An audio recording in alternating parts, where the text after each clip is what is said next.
next speaker started his career as a copywriter. I was very surprised when I saw his profile. Then he went on to produce some content for TV, okay? And now for the last few years, he's been spearheading marketing function for a number of big brands in the financial world. So please welcome Karthi Marshan, EVP Marketing for Kotak Mahindra. Can you guys hear me yet? Is this on? Yeah, okay. So do you think Viral's parents knew he'd be working in the digital space, or because they named him Viral? Okay, so where's my clicker? All right, so I press the green one, right? Oops. This is what allows me not to be nervous. So that's all of you in my eyes. Yeah? Okay, so this is disclaimer now. We all know this. Just recap, Carl Sagan style. 12-year-old universe, our world, sun and solar system, 4.5 billion. 3.5 billion years ago, the Earth was born. 75 million years ago, apparently, one asteroid came and decimated the dinosaurs, which is why we are here. Because dinosaurs and us couldn't have coexisted. We'd be lunch every single day. But then, 75,000 years ago, this volcano in Sumatra decimated mankind all but. And all of us are the progeny of the handful of people who survived that. And a tidbit connected to this is that apparently 99.99% of all species that ever existed on Earth don't exist today. Imagine the fluke. Not only did you and I beat 1 million sperm to get here, but we've also by now survived 99.99% of all species that have ever existed. Why am I doing all this? I'll get to in a second. 10,000 years ago is when we started praying, and probably praying against another volcano, another asteroid, and so on. Business of all kinds. Everything we do, we've taken for granted from the day we were born, watching our dads go to work, and so on and so forth. Only 500 years, 5 centuries. We've been doing business 5 centuries. TV, we spent a lot of time discussing TV, dissing it, and saying they don't get measured, digital is getting measured so much, blah, blah, blah. Just less than 100 years old. And yes, I'm ashamed to say that all of this predates me. I've been around 24 years, so master at nothing, I assure you. So how we're going to get through this quickly is that you humor me. I've different marketing masters, apart from the ones who have preceded and will follow me. Do you guys know this guy? Right. So you know his message as well. We'll apply that, or we'll try to apply that, or we'll see where it's being applied. Anybody know this guy? There's a hint on the slide. Douglas Adams. The answer is 42. What's the question? Why is he here? Because he said this fantastic thing. He said technology. And we curse technology because we can't turn on our mics, because the clicker doesn't work, because our laptops are uncompatible with the projector almost everywhere we go. And it's an easy cop-out. The truth is, it's technology because it intimidates the hell out of us, because we don't get it. And the reason we don't get it is only because of this, that technology is like stuff that isn't working fully yet, or we don't get it. So the other thing he says is that it's technology if it was invented after you were born. So of course the internet, digital, all of it. And I'm sure you've seen the video I'm about to play, so I won't play it fully, but just to remind us. Silva?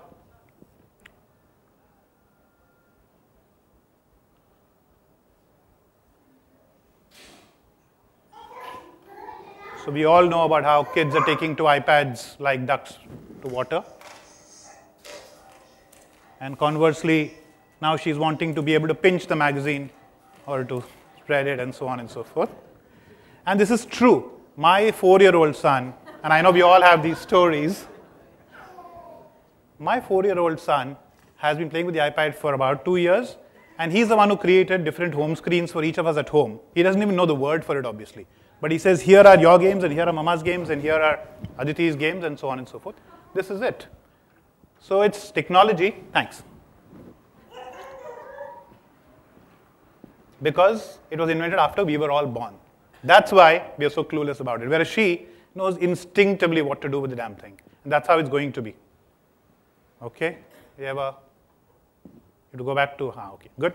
So let's try moving to the next slide. Moving forward, he says a couple more things. He says, and this is what allows us to breathe easier.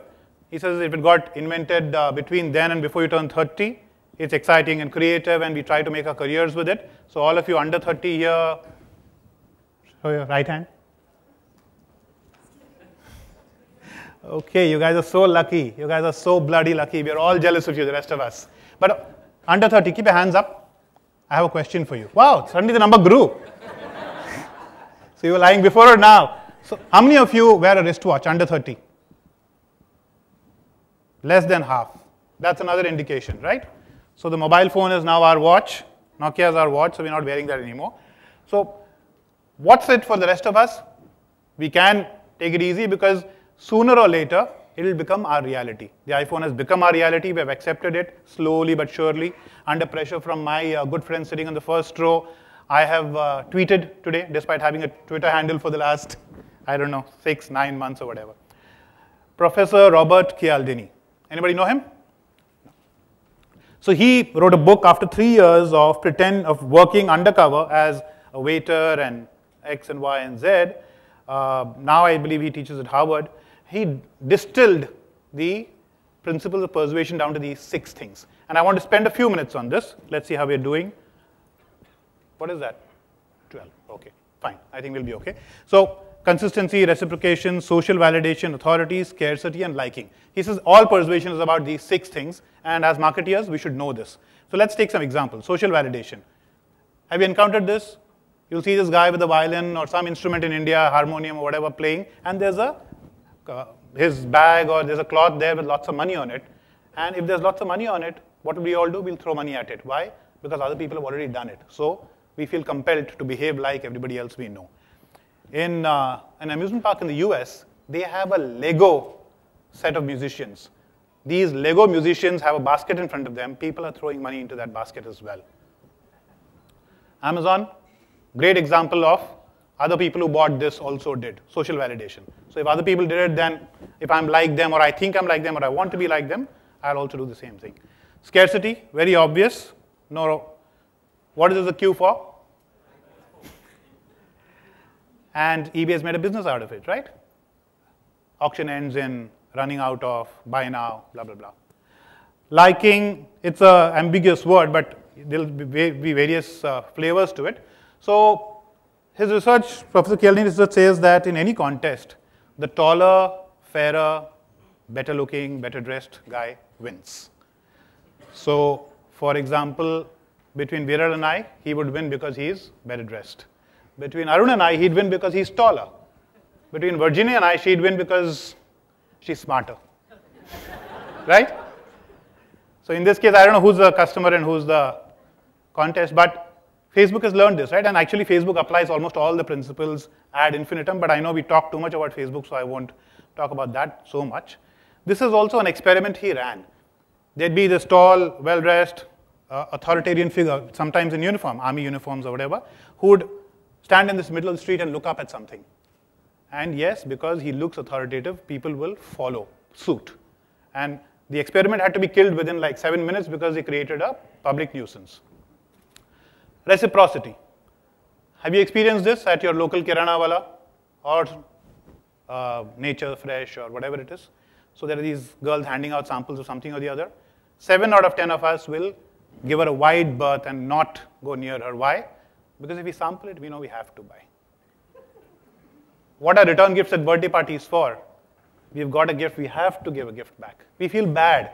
It's actually visceral. It's really a physical reaction we have. So we are compelled to reciprocate. How's that working? So I follow all my good friends now on Twitter. So as a kind gesture, they are following me back. I'll probably tweet 3 times a year, but they are now following me as well. Consistency. What's consistency?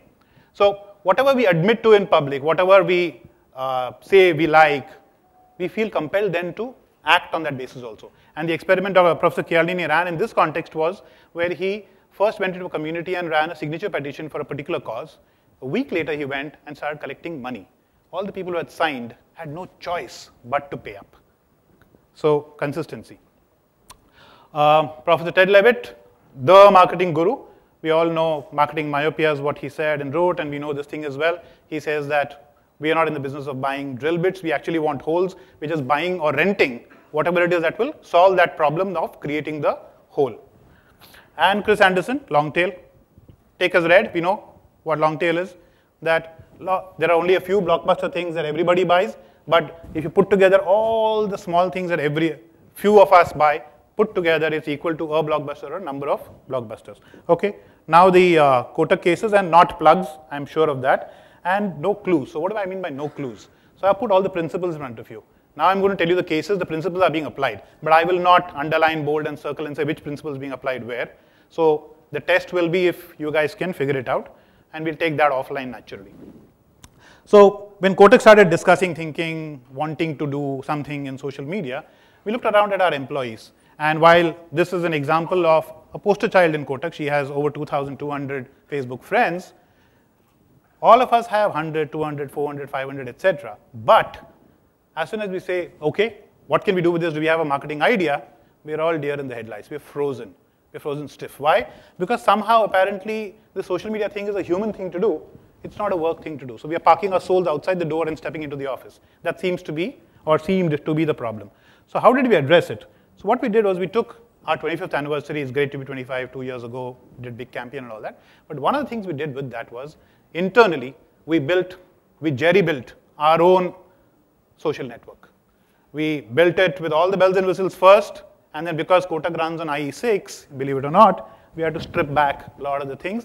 So it was very basic. But this very basic thing had tons of interaction, and Kotak works out of like 20 buildings in Bombay, and obviously it's in some 300 plus cities, and 20,000 employees.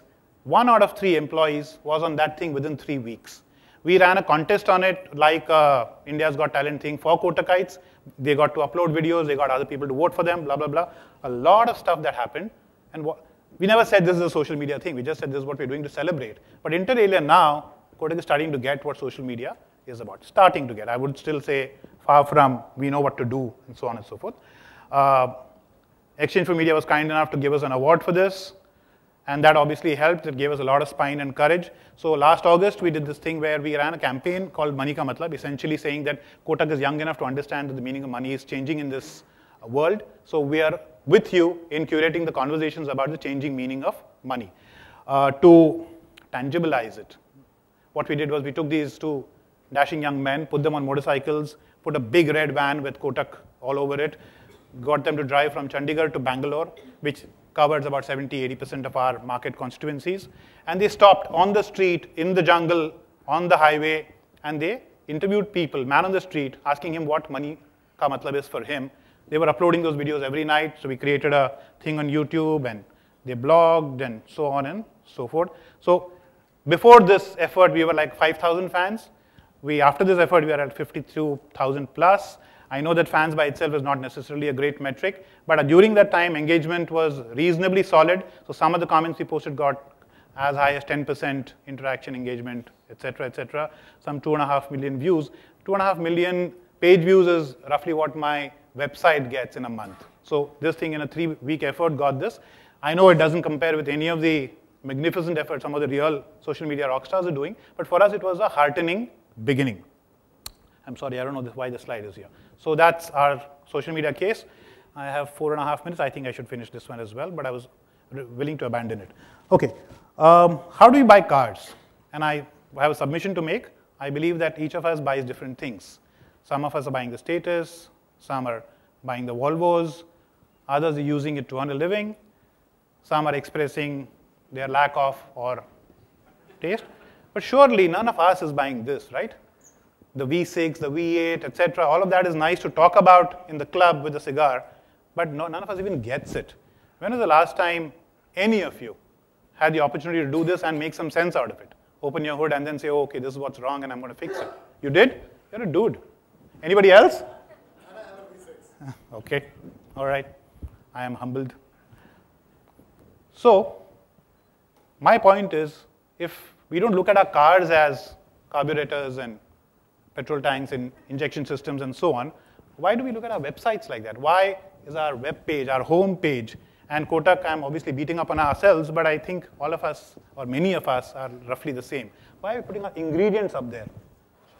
So we worked from that premise and said, what should we do instead?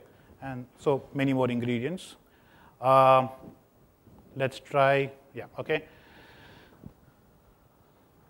So I think you guys know the story. So if you know, at some point, raise a lot of hands and we'll cut the video if it plays. Okay, let me ask, how many of you know the story of the 5 monkeys? And the bananas and the water? No? 5 monkeys. Okay, it's playing there somewhere. Start with a cage containing 5 monkeys. Yeah. Inside the cage, hang a banana on a string and place a set of stairs under it. Before long, a monkey will go to the stairs and start to climb toward the banana. As soon as he touches the stairs, all of the monkeys are sprayed with cold water. After a while, another monkey makes an attempt with the same result. All the monkeys are sprayed with cold water. Pretty soon, none of the monkeys will try to climb the stairs. Now, put away the cold water. Remove one monkey from the cage and replace it with a new one. The new monkey sees the banana and wants to climb the stairs. To his surprise and horror, all the other monkeys attack him. After another attempt at an attack, he knows that if he tries to climb the stairs, he will be assaulted. Next, remove another of the original 5 monkeys and replace it with a new one. The newcomer goes to the stairs and is attacked. The previous newcomer takes part in the punishment with enthusiasm. Likewise, replace a third original monkey with a new one, then a fourth, then a fifth. Every time the newest monkey takes to the stairs, he is attacked. Most of the monkeys that are beating him have no idea why they were not permitted to climb the stairs or why they are participating in the beating of the newest monkey. After replacing all the original monkeys, none of the remaining monkeys have ever been sprayed with cold water. Nevertheless, no monkey ever again approaches the stairs to try for the banana. Why not? Because as far as they know, that's the way it's always been done around here. And that is how government policy is maintained. So my point was obviously not about the violence at the end, but this business of that's how it's always been done. So we look at other people's websites. So the problem with best practice benchmarking frequently is this, that we copy what others are doing, and maybe it's the wrong thing. So I don't know if what we have done is the right thing, but I'll tell you what we've done very, very quickly. I have 1 minute left.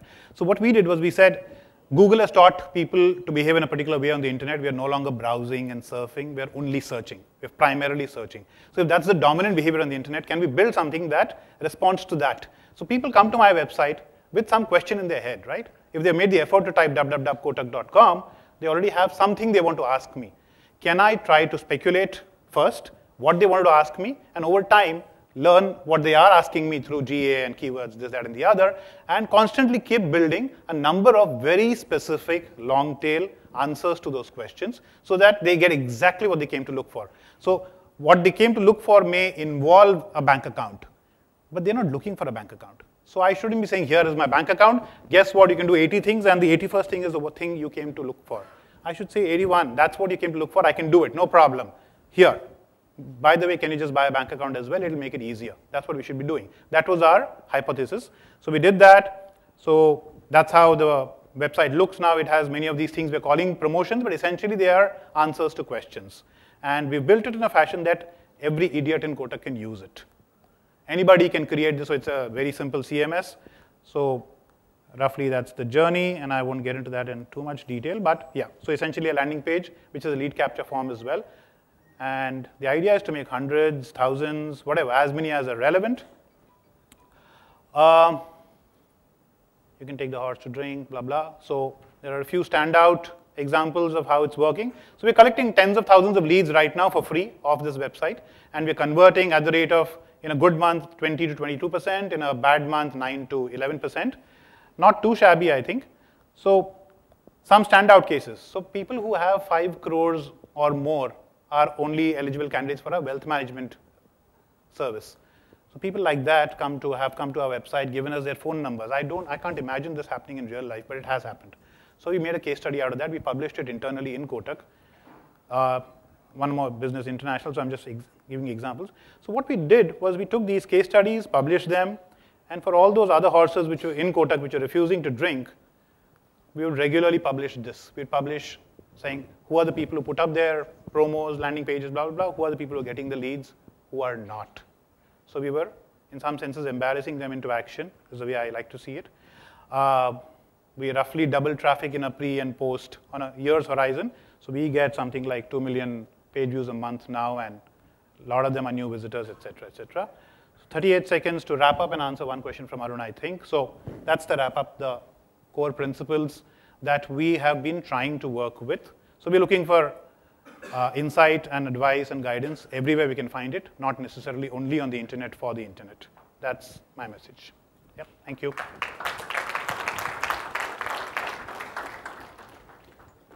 Did I eat into your 5 minutes as well, or that's?